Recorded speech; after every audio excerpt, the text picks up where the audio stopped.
Vivir es Cristo, vivir es Cristo, vivir es Cristo. Buenos días, mis hermanos. Hoy domingo 7 de junio nos alegramos de poder nuevamente estar transmitiendo, que el Señor nos permita que a través de este medio podamos comunicarnos y permanecer unidos. Qué bueno es que también en este día en forma especial estemos ayunando, guardando un tiempo especial para orar y para clamar a nuestro Dios por las necesidades que hay en medio nuestro y por las necesidades de nuestro país. He sabido que muchos están siguiendo este ayuno y bueno, es una jornada especial, es una jornada hermosa. Cada uno lo está haciendo de manera voluntaria, lo está haciendo con conciencia, y qué lindo es saber que nos podemos unir no solamente a través de una transmisión en vivo, sino unirnos también en un mismo sentir, en un mismo deseo, y es que Dios bendiga a nuestra nación, bendiga a nuestro país. Así es que quiero pedirle que oremos antes de comenzar, brevemente, para luego leer el Salmo número 33. Padre, te alabamos y te bendecimos, porque tú eres nuestro Dios, creador del cielo y de la tierra, quien nos formó y no nosotros a nosotros mismos. Fuiste tú quien nos dio vida, fuiste tú quien nos permitió, Señor, respirar y que nos permite estar este día, hoy aquí. Te damos gracias, Señor, te damos gracias porque tú en tu bondad y en tu misericordia nos has permitido conocer tu evangelio, tu buena noticia, que en Jesucristo tenemos perdón y reconciliación contigo, Dios, y que somos aceptados por ti con brazos abiertos y perdonados de nuestros pecados por tu misericordia. Que tu amor, Señor, sea dado a conocer a todos los hombres y que en este día podamos alegrarnos a través de la exposición de la palabra, así como de las oraciones, Señor. En la comunión contigo, Señor, nuestro corazón sea fortalecido y sea renovado y tu verdad sea revelada a nuestro corazón. En el nombre de Jesús, amén. Como les decía, hoy es una jornada especial. Estamos en una etapa o en un periodo de ayuno, ¿cierto? Para los que son pertenecientes a esta congregación. Quisiera hacer una pequeña explicación. ¿Qué es el ayuno? El ayuno es básicamente abstenerse de alimentos para dedicarse a la oración. Y lo que estamos haciendo es cada una hora dedicarnos un tiempo de unos 10-15 minutos a orar, cada uno en su casa, cada uno en su lugar. Y no estamos, atentos en este momento a la hora de almuerzo, a la hora de comida, o tratamos de también no estar tan atentos a otros quehaceres, sino que nos hemos preparado en este día, desde la mañana hasta las 6 de la tarde, para dedicarlo a la oración.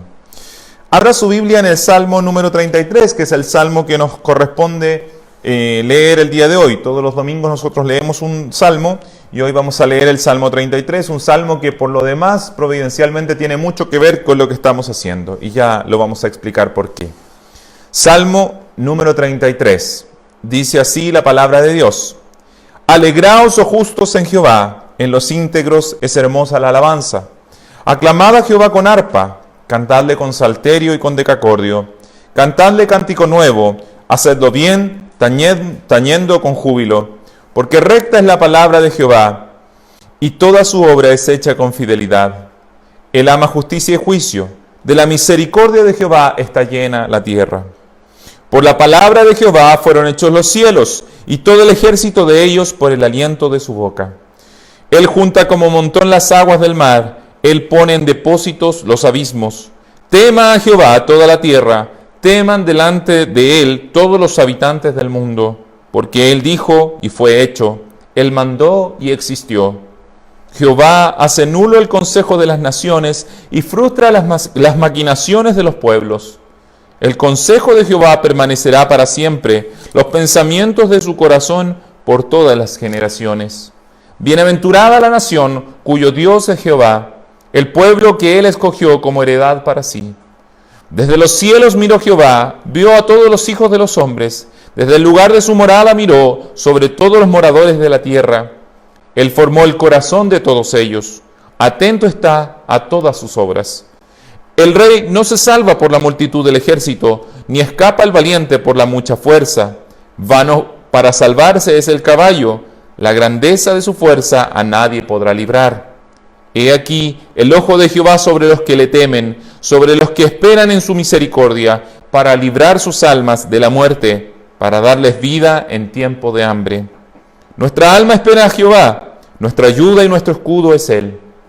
Por tanto, en Él se alegrará nuestro corazón, porque en su santo nombre hemos confiado. Sea tu misericordia, oh Jehová, sobre nosotros según esperamos en ti. Nosotros esperamos en Él, nosotros confiamos en Él y sabemos que estamos viviendo un tiempo difícil, es cierto. Hay una pandemia, hay una enfermedad que ha asolado distintas naciones, ha traído mortandades en distintos lugares del mundo. Y en nuestro país día a día se aumentan las cifras de personas que han muerto a causa de este virus. Gente de distintas condiciones sociales, de distintos lugares, en especial en nuestra capital, ¿cierto? En Santiago, donde más se está acumulando el número de muertos y de contagiados. Y nosotros queremos orar al Señor y tener este tiempo de clamor por nuestro país, no solamente por causa de la pandemia, sino mucho más porque el Evangelio de Jesucristo sea dado a conocer en medio de esta pandemia, para que la palabra de Dios llegue y consuele los corazones y traiga esperanza de vida eterna, porque esta vida no lo es todo, esta vida es un paso, pero hay una vida que permanece para siempre y es la vida que alcanzan aquellos que creen en Jesucristo, aquel que resucitó y volvió a la vida.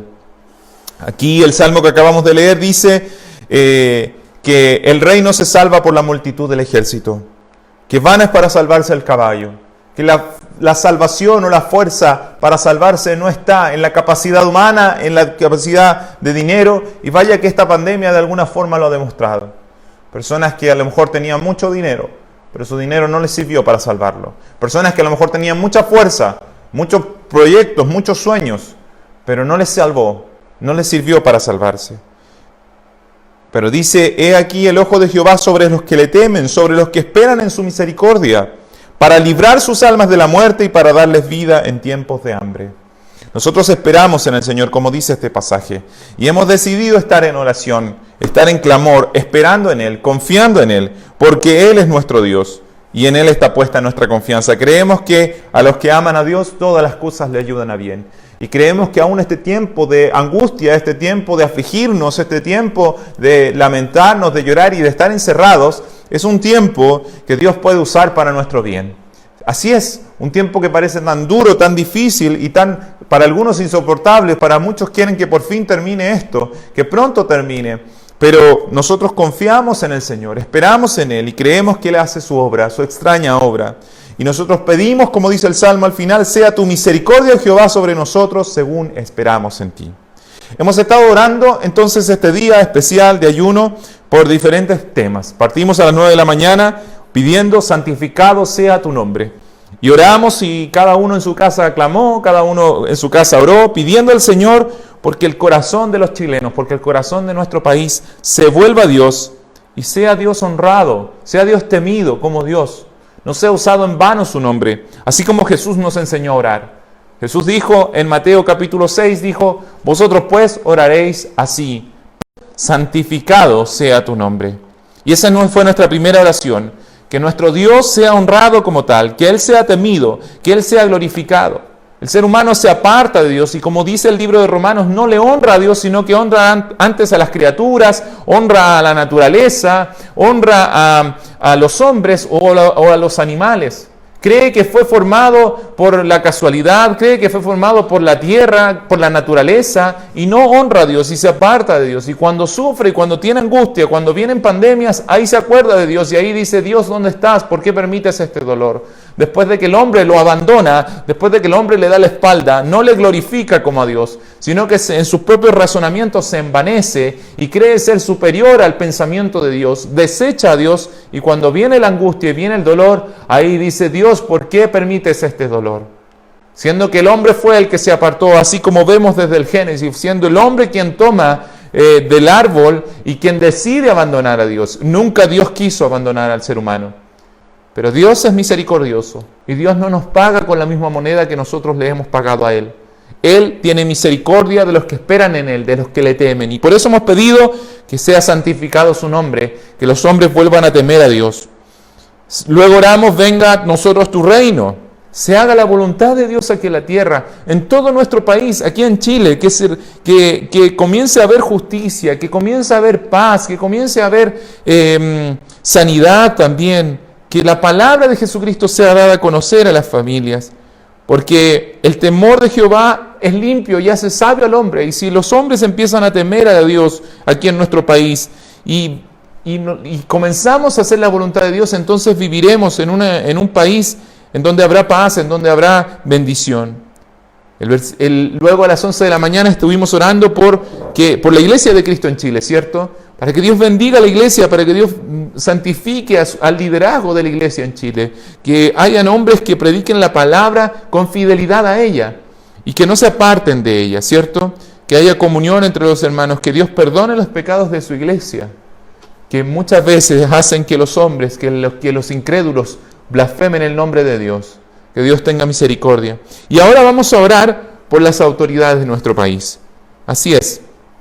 Porque Primera de Timoteo, capítulo 2, versículo del 1 al 3, un texto que vamos a analizar este martes a las 17 horas, vamos a analizar los versículos que estoy mencionando. Primera de Timoteo, capítulo 2, versículos del 1 al 3, dice: exhorto ante todo,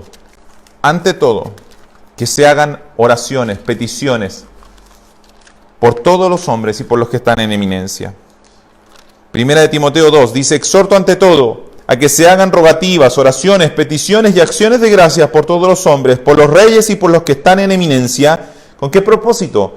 Para que vivamos quieta y reposadamente en toda piedad y honestidad, porque esto es bueno y agradable delante de Dios nuestro Salvador. Y eso es lo que vamos a hacer.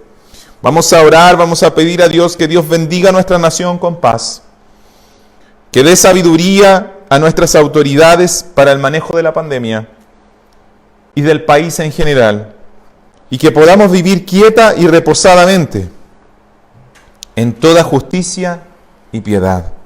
Así que yo le invito ahí donde está en su casa a que pueda inclinar su rostro y pueda orar al Señor y pueda pedirle al Señor por esto. Señor, no importa de qué partido político sean los que hoy estén al frente, tú determinaste que este fuera el tiempo de la pandemia.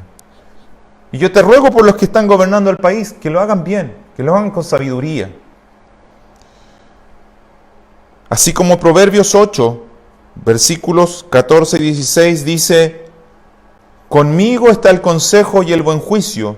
Yo soy la inteligencia, mío es el poder. Por mí reinan los reyes y los príncipes determinan justicia. Por mí dominan los príncipes y todos los gobernadores juzgan la tierra.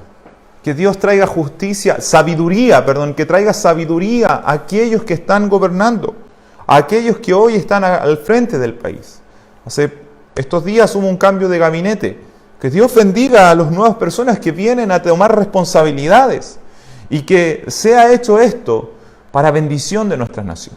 Independiente del color político del que esté adelante, siempre debemos estar orando por nuestras autoridades.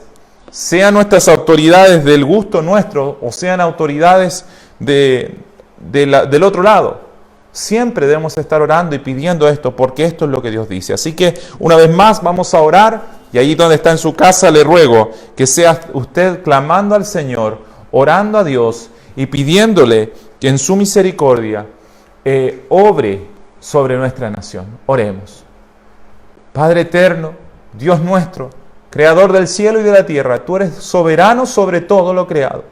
Tú formaste el alma de cada hombre y ninguno, Señor, está lejos de tu voz, de tu mirada, Señor.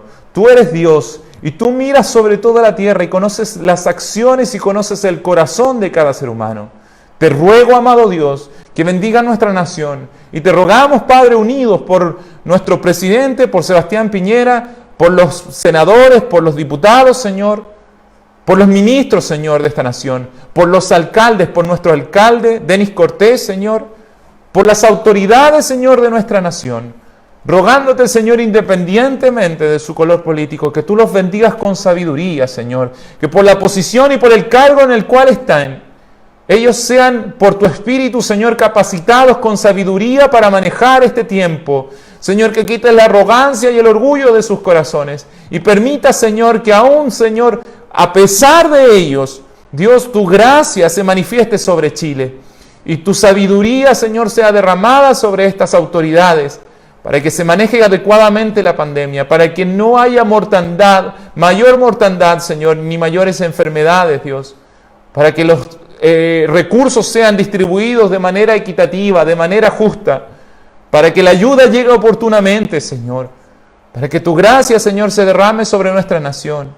Oramos por las autoridades, te rogamos, Señor, que les des sabiduría, te rogamos, Señor, que les bendigas, que prospere su trabajo, que prospere su casa, que prospere su familia, que traigas paz a sus corazones, que traigas claridad a su mente, que puedan entender y ver bien las cosas, que quites toda confusión en medio de ellos para tomar decisiones, Señor, que quites todo ánimo de ganancia personal en sus corazones y que pongas en ellos un nuevo deseo de realmente bendecir este país, de realmente servir a esta nación, Dios.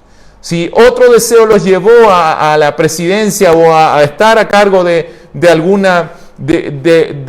área de gobierno, Señor, que sus corazones sean cambiados por tu gracia, que tu misericordia permita que ellos, Señor, hoy se den cuenta que necesitan servir a su país y que puedan hacerlo en el temor de ti y que puedan hacerlo con gracia, que puedan hacerlo con sabiduría. Tu nombre sea exaltado en medio nuestro, Señor, tu nombre sea honrado en este país. Te lo pedimos, Señor, y te damos gracias por este tiempo que estamos ayunando, por este tiempo que estamos clamando a ti. Te rogamos, Señor, que seas tú guiándonos y ayudándonos, Señor, a permanecer en oración y gozarnos en este día. En el nombre de Jesús. Amén. Amén.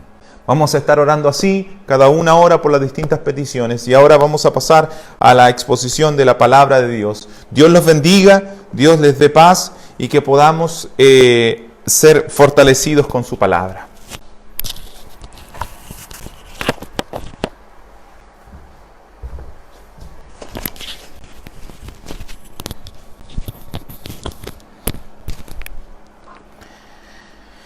Bien, ya pasamos las 12, estamos, como Juan Manuel comentaba, en ayuno, esperando que ustedes que nos están viendo, ya sea que sea parte de la iglesia o no, este sentir de orar por nuestras autoridades deba permanecer siempre. No es solamente hoy día, por un día especial que se ha convocado a la iglesia, sino constantemente. Las oraciones son un ejercicio espiritual, una disciplina espiritual que es diaria. Y esperamos que lo entienda así y lo siga practicando, obviamente, en su casa diariamente. Bien, hoy día vamos a comenzar una nueva carta. Comenzamos este mes, este es el primer domingo del mes, y comenzamos también con una nueva tarea de exponer de manera completa o sistemáticamente toda la carta de Pablo, la segunda carta de Pablo a los Corintios. Y vamos a explicar un pelito antes de pasar a enseñar o a explicar bien el detalle de los versículos que nos toca analizar, por qué hay esta segunda carta. Usted recordará que la semana pasada, Juan Manuel cerraba explicándonos que la razón por la cual Pablo escribe esa carta es porque amaba a los hermanos de Corinto. Y a ellos tenía que, al amarlos, disciplinarlos y corregirlos en ciertas formas equivocadas que estaban. Teníamos el tema del abuso de la cena del Señor, teníamos el tema de la confusión con los dones espirituales, teníamos unas inmoralidades sexuales que habían dejado pasar y había mucha cosa equivocada en la ciudad de Corintio, en la iglesia, que Pablo tiene que tratar de corregir, dada la información que le traen los de Cloé y también los personajes que son mencionados en el capítulo 16, Estéfana, Fortunato y Acaico. De manera que todo esto fue el resumen de la primera carta. Ahora pasa el tiempo y ocurren entre 5 o 6 años entre la primera y la segunda carta, que es la que vamos a leer, donde Pablo, todavía con preocupación por esta iglesia, sabía y tenía malos informes que todavía desacreditaban a Pablo, todavía no estaban haciendo caso a los consejos. Se dice por ahí que incluso Pablo en este periodo de tiempo va a Corinto desde Éfeso y vuelve a Éfeso. No tenemos claridad de eso, no aparece ningún registro en Hechos de eso, pero algunos sospechan que Pablo incluso personalmente trató de aclarar la situación y no pudo. Finalmente pasa el tiempo y él manda una carta, aparente carta que no tenemos registro tampoco, que hubo entre medio de la primera y la segunda. Y esta segunda carta, que es la que vamos a leer hoy, parece ser la tercera de una serie de cartas donde Pablo ya es informado por Tito en la zona, como ya lo señalamos en el mapa, en la zona de Macedonia. Ahí escribe esta segunda carta para nosotros, que puede ser la tercera de la serie, ya con respuesta finalmente de la iglesia de Corintios después de algunos años, en obediencia, en corrección a todas las cosas que él había hablado. Si son 2 o 3 cartas no es tan importante, sino las que tenemos, que son esta segunda, son en realidad cartas inspiradas por Dios y las tenemos conservadas para nosotros para atender toda esa doctrina. Toda la Escritura es inspirada por Dios y eso la señalamos ya anteriormente, y tenemos que tomar en consideración qué nos va a enseñar en esta nueva carta Dios a través del apóstol Pablo para nuestro provecho, y como iglesia y seguir corrigiendo, no seguir señalando las dificultades que tenemos hasta el día de hoy. Y gracias a Dios porque existe esta carta, por lo tanto vamos a orar, vamos a pedirle a Dios que ese mismo Espíritu Santo que inspiró estas cartas nos ayude hoy día en iluminarnos, en mostrarnos qué es lo que Pablo estaba escribiendo en ese momento en particular de la historia, pero qué aplicaciones podemos considerar de su carta para nosotros 2000 años después. Así que oremos un momento más por lo que vamos a analizar.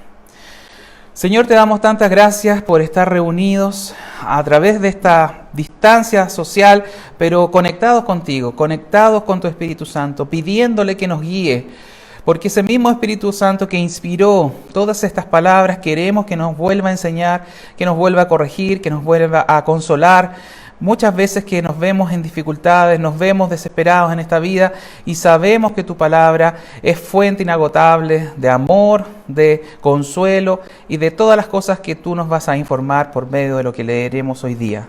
Señor, ayuda a mis hermanos a que puedan entender. Ayuda, Señor, a todos aquellos que nos vean, que aunque no te conozcan, puedan sentir el apoyo, la cobertura tuya que va a dar, Señor, estas palabras que leeremos, porque vamos a tratar un tema que es importante, el tema de la aflicción, el tema del consuelo que hay en ti. Podemos, Señor, realmente entender que estas palabras sí son verdad y nos traen la verdadera paz que necesitamos hoy en nuestras vidas. Gracias por este tiempo.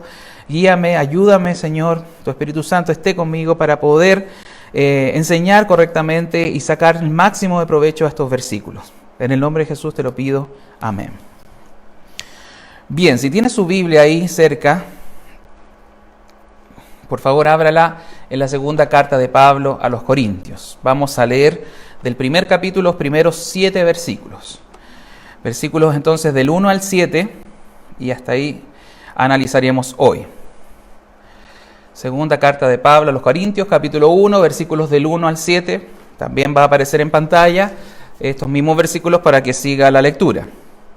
Dice: Pablo, apóstol de Jesucristo por la voluntad de Dios, y el hermano Timoteo, a la iglesia de Dios que está en Corinto, con todos los santos que están en toda Acaya.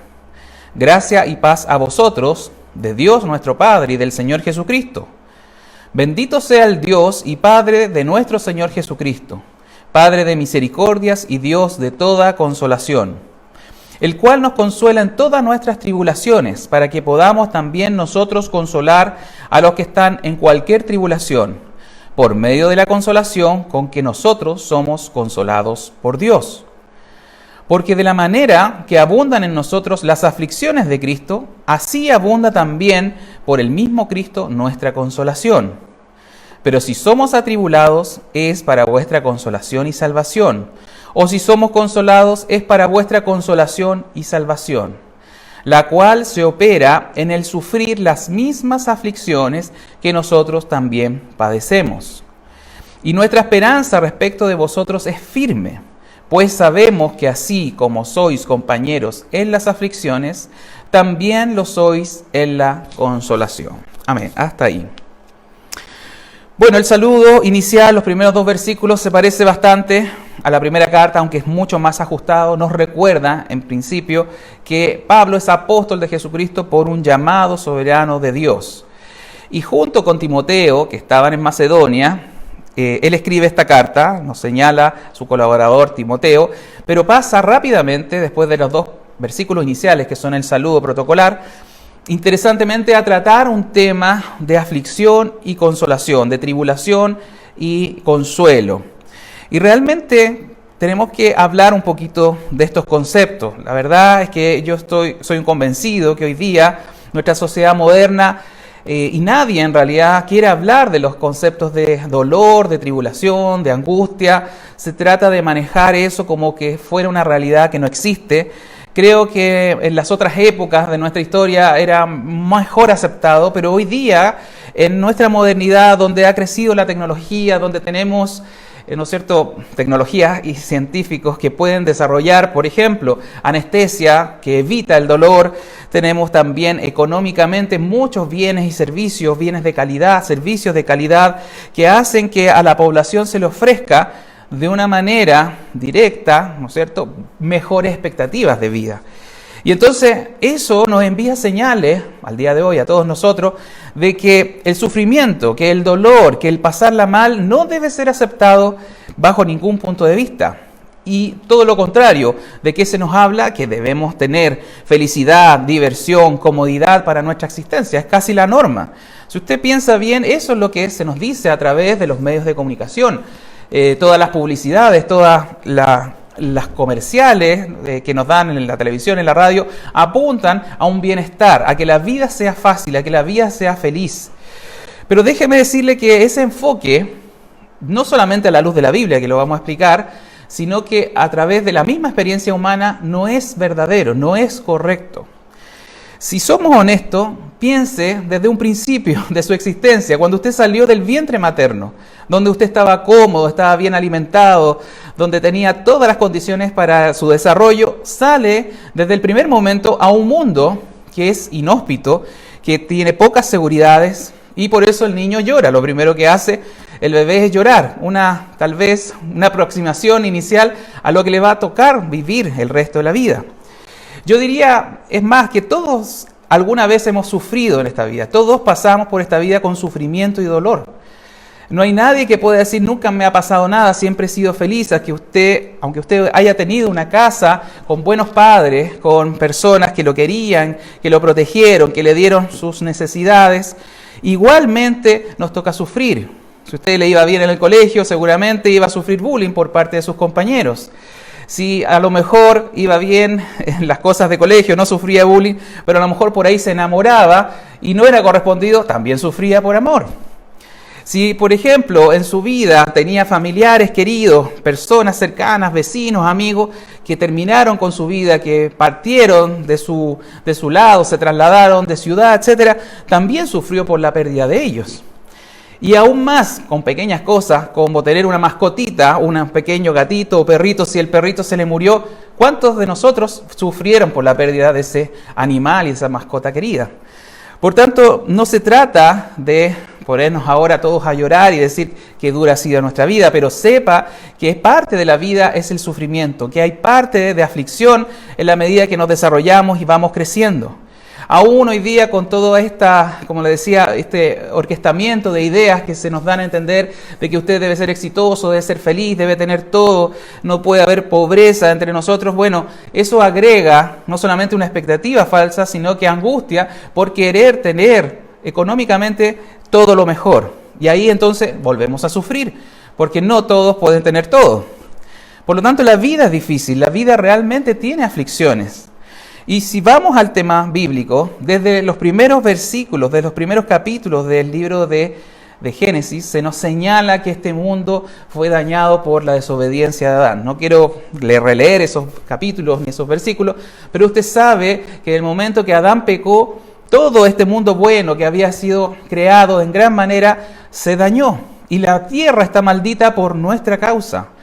De hecho, se le dice a Adán como castigo que va a tener que trabajar con el sudor de su frente, va a tener que llevar el pan a su casa. Se le dice a la mujer que va a tener que parir con dolor, cosas que no estaban en un principio. La tierra daba abundantemente, no había espinos y cardos que ahora produce.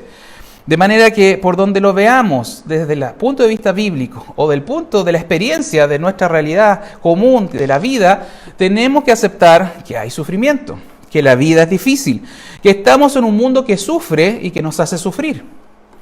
Por tanto, no podemos dejar de hablar de estos temas. tenemos que enfrentarlo. Y la Biblia en este pasaje nos expone claramente este concepto, esta dualidad entre el sufrir y ser consolados, entre estar atribulados y salir de esa aflicción, pero por una buena razón que es la que vamos a analizar.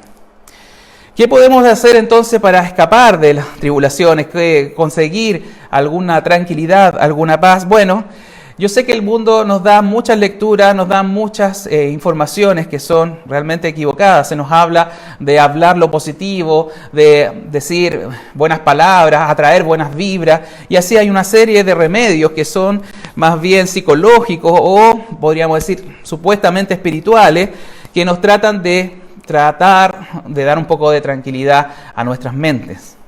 Pero el cristianismo tiene otro rol. El cristianismo nos debe llevar a la verdadera tranquilidad, a la verdadera pacificación de nuestra alma. Pero lamentablemente, también tengo que decirlo, hay mucha información falsa dado desde púlpito, dado por malas enseñanzas. Hay mucha gente que oferta la vida cristiana como una vida de solución de problemas. Que si usted está enfermo, venga a Cristo que le va a sanar. Que si tiene una carencia económica, venga a Cristo para ser suplido. Que si tiene un problema psicológico, venga a Cristo porque Él lo va a cambiar. Y vamos a tener que aclarar este punto porque la Biblia no promete ciertas cosas que el mundo o que la iglesia quiere ofrecer. Y tenemos que tener mucho cuidado porque si no estamos ofreciendo un falso evangelio, una falsa verdad. Y eso es muy notable que veamos hoy día mucha gente que se acerca a la iglesia por un beneficio. Y tenemos que tenerlo muy claro. Creo que las palabras de Jesús en este aspecto nos van a aclarar mucho más este punto. Porque Jesús nunca prometió felicidad en esta tierra. Nunca prometió satisfacción plena, ni libertad económica, ni libertad de ningún tipo para esta tierra. Sino que las traslada a la vida eterna. Pero mire, veamos solamente unos versículos de Mateo 10, 34 al 38, para que entendamos bien lo que Jesús nos expuso. Dice, no penséis que he venido para traer paz a la tierra. No he venido para traer paz, sino espada. Porque he venido para poner en disensión al hombre contra su padre, a la hija contra su madre, a la nuera contra su suegra, y los enemigos del hombre serán los de su casa. El que no ama a padre o madre más que a mí no es digno de mí. El que ama a hijo o hija más que a mí no es digno de mí. El que no toma su cruz y sigue en pos de mí no es digno de mí. Imagínense escuchar estas palabras de boca de Cristo. Eso es lo que tenemos en los evangelios. Que nos dicen, no vine a traer paz, no vine a darles satisfacción acá, sino que vine a traer lo peor, la espada, la disputa, la disensión, la pelea. ¿Con quiénes? Incluso con los más cercanos, con su padre, con su madre, con los de su casa. ¿Y por qué razón? Porque seguir a Cristo, porque creerle a Él, nos va a poner inmediatamente en contra de la corriente natural de todo este mundo. Creerle y amarlo por sobre todas las cosas nos va a poner en pelea con nuestra casa. Si yo amo más a mi padre, a mi madre, dice que no soy digno de Él. Por lo tanto, nunca pensemos que la vida cristiana es fácil, que Él vino para facilitarnos las cosas acá. Él vino para que nos abstengamos de pecar, que tomemos nuestra cruz, que es todo lo que usted ha vivido y lo siga hasta el fin de sus días. Por lo tanto, no podremos confiar en esos falsos predicadores que nos enseñan que todo en el cristianismo es felicidad, porque no es así. Y el apóstol, volviendo ahora a la carta que acabamos de leer, en realidad, lo primer tema que nos toca es de la aflicción y la consolación. De que él seguramente a eso se refería como misionero, como enviado de Jesús a enseñar la palabra, le estaba costando, que le había sido duro. Que incluso hablarle a los corintios de estos temas lo ponían en cierta tensión con ellos. Pero le está reforzando el hecho de que las tribulaciones y las aflicciones también son parte de la vida cristiana, también son parte de Cristo. Y de inmediatamente da gracias al Padre, da gracias por Cristo, da gracias por la misericordia y por el consuelo que tenemos en Él. Y eso es lo que hoy día quiero explicar mayormente. ¿Cuál es el consuelo que nos da Jesús? ¿Cuál es la aflicción que Él tuvo y cuál es el consuelo que nos da y que nos permite llevar la vida cristiana realmente como Él la enseña? Versículo 5, quiero volver a leer ese versículo porque dice, porque de la manera que abundan en nosotros las aflicciones de Cristo, así abunda también por el mismo Cristo nuestra consolación. Es decir, Cristo es el paradigma más importante de aflicción y de consuelo, por todo lo que hizo por nosotros. Y eso tenemos que tenerlo siempre muy claro. Veamos un poquito qué pasa con Cristo, cómo fue que Él vino a la tierra, para poder entender por qué Él fue afligido y por qué también nos puede dar consuelo. Pensemos, Dios, retrocedamos en el tiempo, volvamos a la historia de la creación. Dios había hecho un planeta bueno, un planeta perfecto, un planeta que funcionaba. Puso a sus seres creados a la cúspide de su creación, al ser humano ahí. E inmediatamente o al poco tiempo de tener eso, este hombre falla y peca.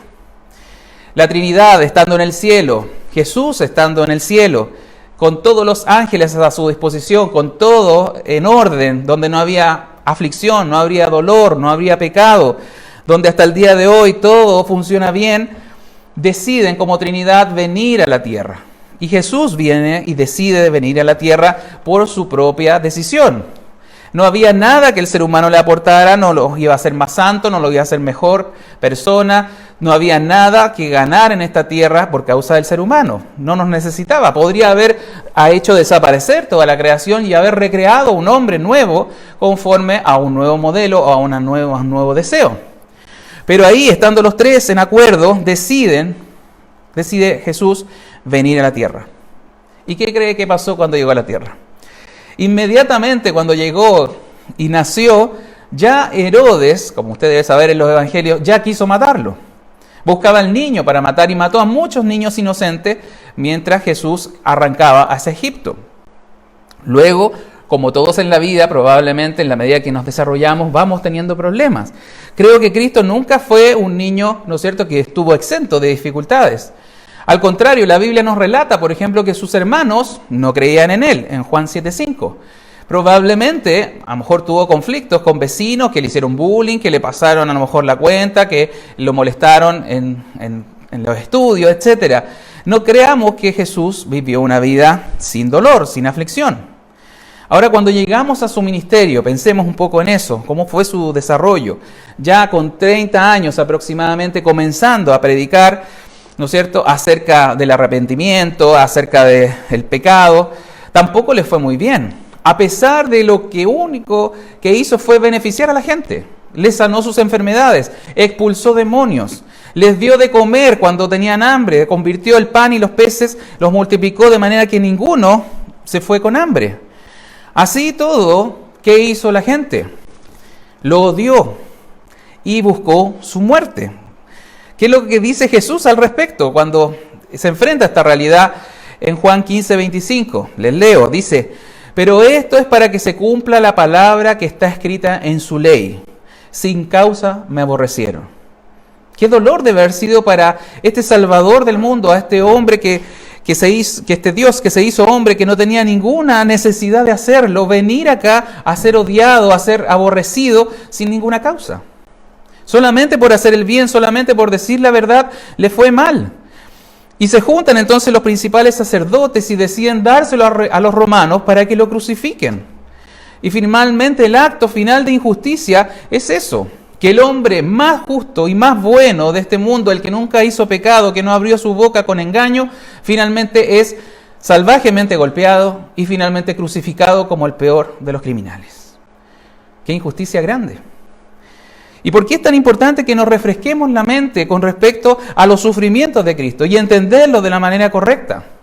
Porque hoy día yo veo en la televisión, ¿no es cierto?, un gran levantamiento social en Estados Unidos, incluso en Europa y en otras partes del mundo, por el asesinato de George Floyd, a manos de un policía, ¿no es cierto?, que cometió efectivamente una injusticia. Pero no veo a nadie levantando pancartas, ni siquiera en la iglesia, recordando lo duro que fue para Cristo haber venido a esta tierra a sufrir por nosotros. No veo a nadie recordándonos el sacrificio de Cristo para sus escogidos, que somos nosotros. Cuán duro fue para Cristo, que siendo perfecto, que siendo santo, que no teniendo nada que ganar por venir, haya venido y haya entregado su vida por nosotros. Yo no estoy hablando mal de de esa injusticia que hubo con George Floyd, pero sí quiero poner el acento en que nosotros estamos más preocupados de otras injusticias, tal vez diferentes, tal vez menores, de la injusticia y de la aflicción que vivió Cristo. Realmente Él fue el Cordero de Dios, Él fue el Cordero inmolado, que no se quejó, que no abrió su boca, que fue llevado al matadero, ¿no es cierto?, que fue la cruz, sin decir ninguna palabra.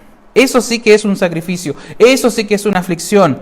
Y cuando abrimos esa expectativa, creo que no tenemos queja cuando decimos, es que me ha tocado vivir difícil, es que parece que han sido injustos conmigo. Desde el momento que entendemos qué es lo que le pasó a Cristo, por comparación podemos estar seguros de que nunca nos ha tocado algo como eso. Que a pesar de que la vida tenga aflicciones, que tenga injusticia, nunca no hay ninguna injusticia más grande que la que cometieron con Cristo.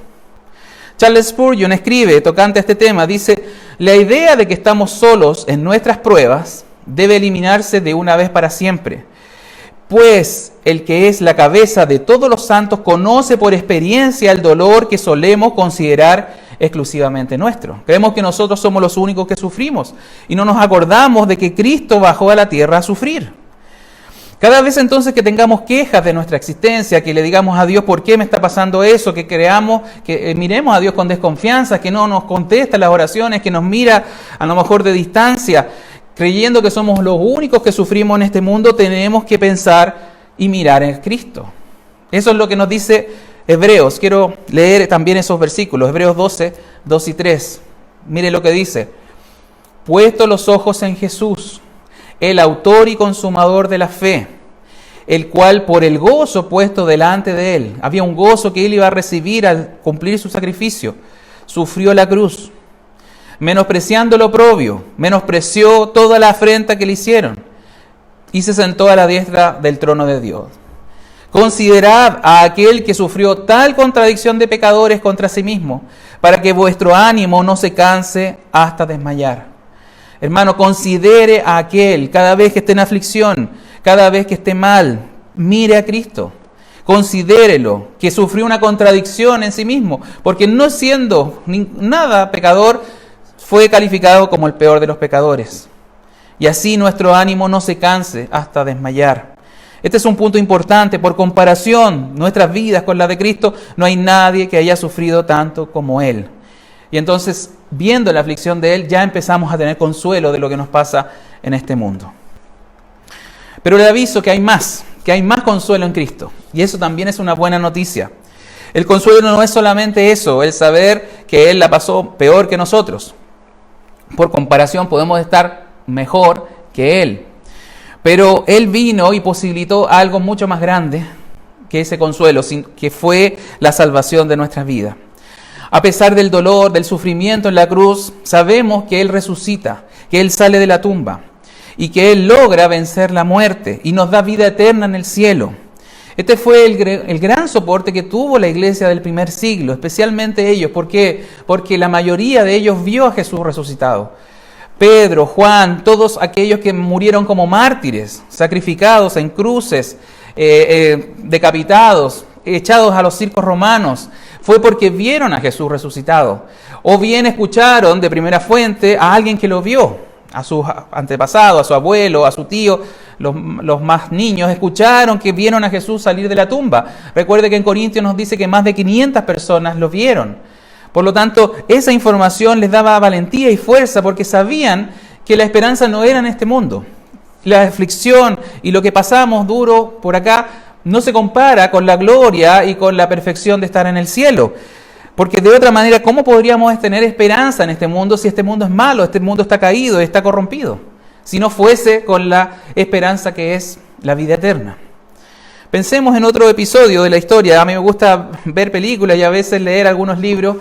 Y algunas de las películas que me han afectado en mi comprensión de la historia es 12 años de esclavitud, donde nos muestran, ¿no es cierto?, a propósito de George Floyd, todo el sufrimiento que tuvo la gente afroamericana en el sur de Estados Unidos, donde eran llevados como esclavos, y cómo ellos, aún sabiendo el Evangelio, me impacta cómo cantaban alabanzas mientras recogían el algodón, que hacían mucha profesión de fe con sus vidas, a pesar de que eran maltratados, a pesar de que eran humillados y que había injusticia sobre ellos. Por tanto, ellos tenían muy claro, como cristianos, que su esperanza no era ser liberados y tener una vida mejor en este mundo, sino que era el cielo, que era la vida eterna. Eso nos dice la Escritura también tantas veces. Nos dice Pedro en 1 de Pedro 2:11, que somos extranjeros y peregrinos en esta tierra, que no podemos buscar los beneficios de Dios para acá, para esta tierra. También Dios nos consuela en Apocalipsis con la promesa que ya no habrá dolor, que no habrá sufrimiento y que enjugará toda lágrima de nuestros ojos en Apocalipsis 7, 14 al 17. Que cuando estemos en el cielo, ahí tendremos el consuelo perfecto, la satisfacción perfecta si creemos en Él. Por lo tanto, no busquemos en la tierra lo que se promete para el cielo. Creo que ese siempre es la gran equivocación, que queremos promesas de Dios que son para el más allá, no para este mundo. Ahora hay otro aspecto que toca el texto y quiero pasar al versículo 6 con respecto a la tribulación y la consolación que tiene que ver específicamente con nuestra salvación. Dice el versículo 6, pero si somos atribulados es para vuestra consolación y salvación, o si somos consolados es para vuestra consolación y salvación, la cual se opera en el sufrir las mismas aflicciones que nosotros también padecemos. Mire, hermanos, si hiciéramos una encuesta a cada uno de los que ha llegado a la iglesia, ¿por qué razón llegó a la iglesia? Yo creo que más del 90% llegó hasta acá porque tenía un problema. Porque tenía una enfermedad, porque estaba con un problema familiar, porque a lo mejor sencillamente estaba depresivo o no tenía idea qué hacer con su vida. Las aflicciones que vivimos muchas veces nos llevan a Cristo y eso tenemos que darle gracias a Dios por haber pasado por eso. C.S. Lewis dice al respecto que el dolor es el megáfono de Dios para despertar a un mundo dormido. Este mundo que ahora con la pandemia se está preocupando de Dios, que está levantando su voz para pedirle protección y cobertura a Dios, sirve para atraernos a Él finalmente. De manera que cuando miramos las aflicciones del pasado, cuando miramos por qué llegamos acá, por qué estamos ahora creyendo en Dios, entonces tenemos que dar gracias por esas aflicciones. Porque esas nos llevan a Cristo, porque esas nos llevan a conocer al Salvador. De manera que aún mismo la salvación de nuestras almas es también a veces por medio del dolor. Y aún, le digo más, el mismo Evangelio, el mismo mensaje del Evangelio nos hace sufrir, nos duele. ¿Por qué? ¿Cuál es el mensaje del Evangelio? El mensaje del Evangelio nos dice que somos pecadores, de que hemos dañado y hemos injuriado y que hemos calumniado a Dios con nuestros actos, que realmente no somos buenos en nuestra opinión y nos degrada de nuestra gran posición muchas veces de ser personas buenas y nos degrada a ponernos en el banquillo de los acusados y decirnos que no somos buenos. Eso muchas veces la gente no quiere escuchar y eso nos duele porque ataca nuestro ego, ataca nuestras seguridades, todo lo que a veces escondemos, ese pecado que dejamos bajo la alfombra. El Evangelio nos muestra que somos pecadores, nos muestra que somos insuficientes por nosotros mismos y nos lleva entonces a confiar en Cristo. Ese es el mensaje del Evangelio, ese es el mensaje que Jesús daba. Él decía, la piedra que desecharon los edificadores, hablando por sí mismo, la piedra que fue desechado ha venido a ser cabeza del ángulo y todo aquel que cayere sobre esa piedra debe ser quebrantado. Y eso le decía a los fariseos para hacerles entender que tenían que quebrantarse delante de Él, que tenían que reconocer sus pecados. Pero eso pasa muchas veces hoy día que vemos a las personas, ¿no es cierto?, con hipocresía, que creen ocultar sus pecados, que creen que son buenas personas, pero sabemos, y todos, si somos honestos, sabemos que cometemos muchos pecados.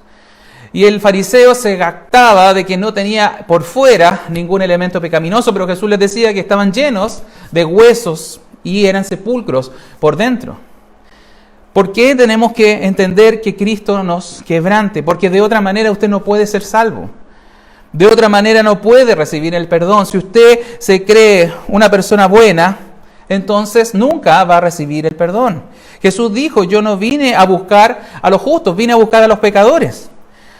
Y no le servimos sanos en su propia opinión, le servimos enfermos bajo la lente de la Biblia.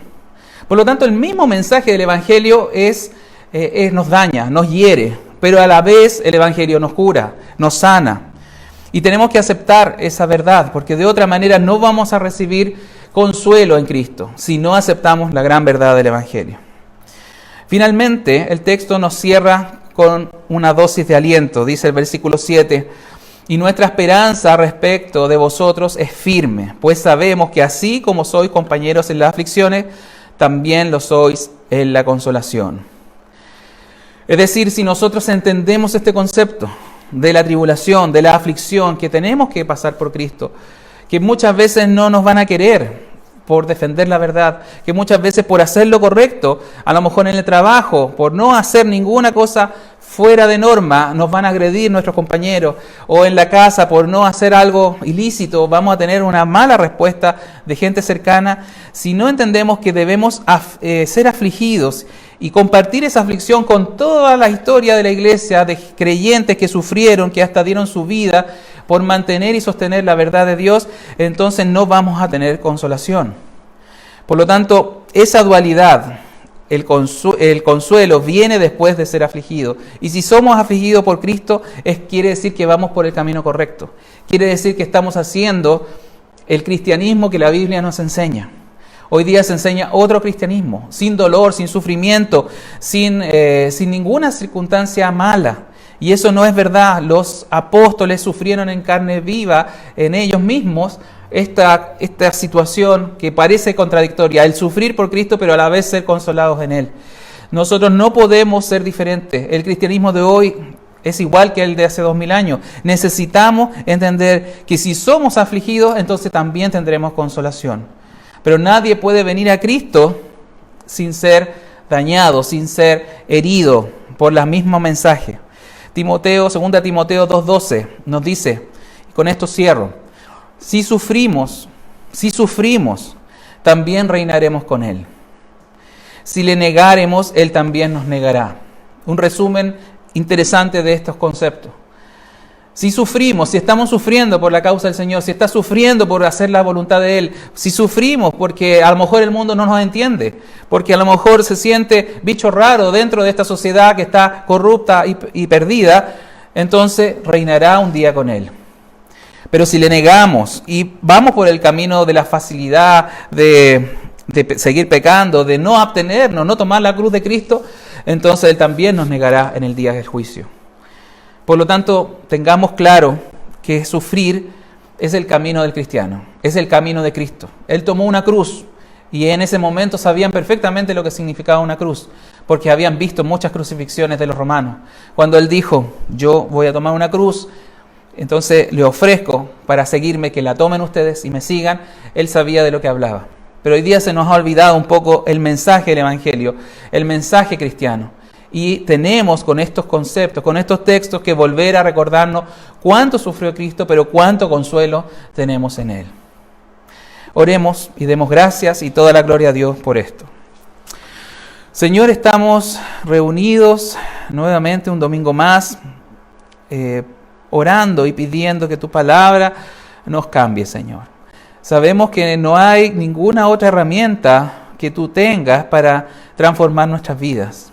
Es por medio de tu palabra, que hace la obra en medio nuestro, que transforma los corazones, que cambia nuestra mente y todos nuestros conceptos equivocados. Es esa batalla espiritual que se gana por medio de tener la mente de Cristo. Gracias te doy por haber compartido este mensaje hoy. Gracias te doy por lo que estamos orando y ayunando. Quiero pedirte que nos guíes, Señor, que nos enseñes a caminar la senda correcta. Que no le tengamos miedo a las aflicciones, a las tribulaciones, porque tenemos consuelo en ti, que tenemos una esperanza, no solamente en este mundo, al ser fieles a ti, sino también en el más allá, cuando estemos en el cielo, cuando reinemos contigo, cuando tú, Señor, enjugarás toda lágrima de nuestros ojos, cuando ya no va a haber más dolor ni sufrimiento. Quiero pedirte que nos consueles con este mensaje, que nos exhortes para ser valientes y esforzados, para cumplir delante de ti correctamente todo lo que tú nos prescribes, pero también que haya consuelo para mis hermanos que se sienten muchas veces dejados de lado, muchas veces se sienten tristes y solos, también por medio de esta pandemia. Gracias, Señor, porque tu palabra nos ayuda, porque tu palabra hace la obra, porque no somos nosotros, sino que eres tú hablando a través de nosotros. Bendice a mis hermanos, bendice a todos aquellos que escuchen esto, para que tu palabra siga corriendo con fuerza en medio de este yapel. Te lo pido en el nombre de Jesús. Amén. Quiero dejar a Juan Manuel para que nos hable de lo que vamos a orar ahora en unos minutitos más. Cambiando de hora, tenemos otro motivo de oración final. Les dejo con él.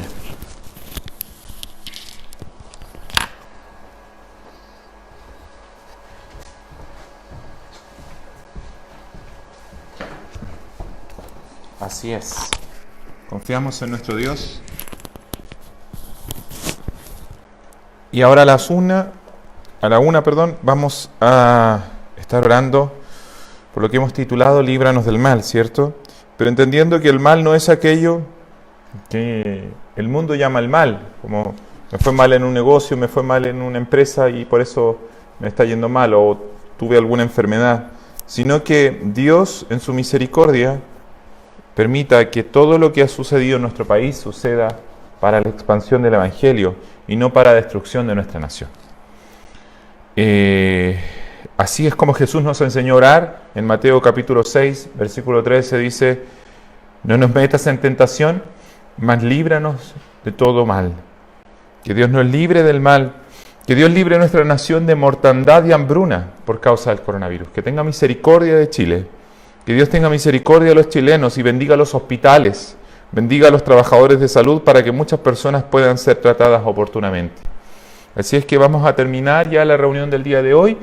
Y lo vamos a hacer orando por esto, terminando en oración por esto. Y le pido que usted en su casa también así lo haga, clamando al Señor, pidiéndole a Dios que en su misericordia bendiga nuestros hospitales, bendiga nuestros lugares donde la gente llega con la necesidad de ser atendida, que pueda ser atendido oportunamente, que pueda haber un flujo adecuado de pacientes y que no haya un colapso del sistema de salud, para que puedan alcanzar el tratamiento que se requiera y que Dios tenga misericordia de nuestro país. Así que le invito a inclinar su rostro una vez más y pedir al Señor por esto. Padre nuestro, tú eres Dios de toda sanidad y tú eres Dios, Señor, que controla toda tormenta, porque tú estás por sobre todas las cosas. Señor, tú conoces cada situación en nuestro país, tú conoces cada hospital, conoces cada lugar de atención mejor que cualquier ministro, mejor que cualquier persona. Señor, tú eres Dios y tú conoces cómo funciona la salud de nuestro país. Te rogamos, Dios, que en tu misericordia mires nuestra nación, libres nuestro país, Señor, de mayor mortandad, Señor, de mayor hambruna, Señor, de mayor dolor, Dios. Ten misericordia de Chile. Y oramos, Señor, y hemos estado unidos en oración. Y sabemos que no solo nosotros, los de la Iglesia de Cambio en Cristo, sino en otros puntos del país, otros cristianos también están orando, también están clamando, esperando en tu misericordia, esperando en tu bondad, rogándote, Señor, que perdones los pecados de nuestra nación, que perdones la soberbia y el orgullo de nuestro país, y que tú detengas, Señor, la mortandad, y que tu gracia, Señor, permita que Chile en medio de esta prueba vuelva su corazón a ti. Perdónanos, Señor, porque nosotros como sociedad, como hombres, Señor, hemos rechazado tu verdad y hemos querido vivir según nuestros parámetros. Hemos dicho que tu verdad no nos rija y sufrimos ahora, Señor, en nuestro cuerpo, Dios. Sufrimos por causa de un virus, sufrimos por causa de una enfermedad. Mas tu gracia, Señor, es para siempre, tu misericordia es para siempre. Y por tu misericordia perdónanos, Señor, perdona los pecados de nuestra nación. Bendice los hospitales, Señor, bendice a aquellas personas que están trabajando en salud, Dios. Bendice su salud también para que puedan servir, para que puedan atender oportunamente a otros, Señor. Fortaléceles, Dios, en medio de esta pandemia. Y permite que tu evangelio, Señor, sea predicado, Dios, más que antes, Dios, en medio de los hospitales, en medio de los necesitados. Que como Pablo hablaba y predicaba, Señor, que toda esta aflicción que mucha gente está viviendo, aquellos que están sufriendo por sus familiares enfermos, aquellos que están sufriendo por la misma enfermedad, sirva, Señor, para que vuelvan sus ojos a ti, para que miren hacia ti y clamen a ti, Dios, permite que los hospitales, Dios, como nunca antes se predique tu evangelio, Dios. Que los lugares donde se está hablando, donde se está atendiendo a gente con esta enfermedad, se predique tu verdad. Y aquellos que han de morir, mueran, Señor, pero oyendo, escuchando tu evangelio, Señor, y creyendo en él. Y te ruego, Dios, que tu misericordia permita que muchas personas sean salvas en este tiempo. Que bendigas, Señor, nuestros hospitales, que bendigas a los trabajadores, y que tu misericordia, Señor, haga, Señor, brillar el sol sobre nuestra tierra.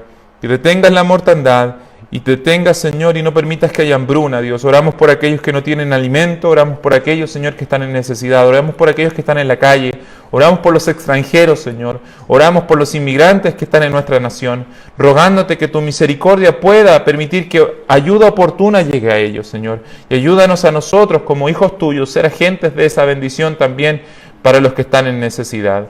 Te lo pedimos en el nombre de Jesús. Amén. Continuamos entonces, mis hermanos, con nuestra jornada de ayuno hasta las 6 de la tarde y seguiremos orando. Yo quiero invitarlos al que quiera hacerlo, pueda compartirnos al WhatsApp de la iglesia, si es posible, un pequeño videíto con alguna oración que ustedes hagan o también un audio en la cual ustedes puedan orar también y podamos también de esa forma comunicarnos. Un abrazo, mis hermanos, Dios les bendiga.